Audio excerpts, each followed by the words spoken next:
Hi, Environmental Caucus. This is Randy Hopkins. I'm running for Congress in Congressional District 2.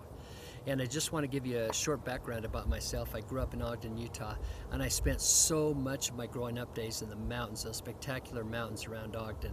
And I learned at a young age that being out in the wilderness and being in the mountains fills my soul. And there is a necessity for that. I'm reminded about what Edward Abbey said. He said, "Wilderness is not a luxury, but a necessity of the human spirit and is vital to our lives as water and good bread." And he also said, "The idea of wilderness needs no defense. It only needs defenders." And I am committed to you. I will defend our wilderness. I will defend our public lands. I have conservative friends who love to hike, and they do not make the connection that the only reason they can hike in the Wasatch Mountains or the Red Rock deserts of southern Utah without crossing fences or having to cross no trespassing signs is because these lands are owned by the federal government.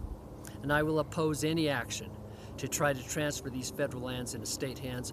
I will keep our federal lands in public hands and make sure that we have access to them. The downsizing of the Bears Ears National Monument and the Grand Staircase Escalante National Monument was wrong, and I will do everything within my power to restore those to their original size. We need to protect our public lands. And then we also need to make sure that we have a clean environment. As I look out over this valley, I see that this air is so clear right now in northern Utah. And I don't have any empirical data for this, but I believe that this air is so good is because we have less cars on the road right now. Climate change is real. We need to send people to Washington who believe in science.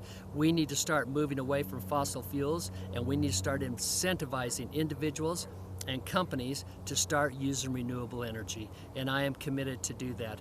I've got grandchildren with asthma, and sometimes the air here in Utah, northern Utah, is so bad they can't even go out for recess. That is just wrong. We can do better. And we have to talk about the role of the federal government in environmental issues. And many people, especially conservatives, will say, well, let the states take care of that. They don't understand. If Nevada does air pollution, that air pollution does not stop at the Utah border. It comes right over.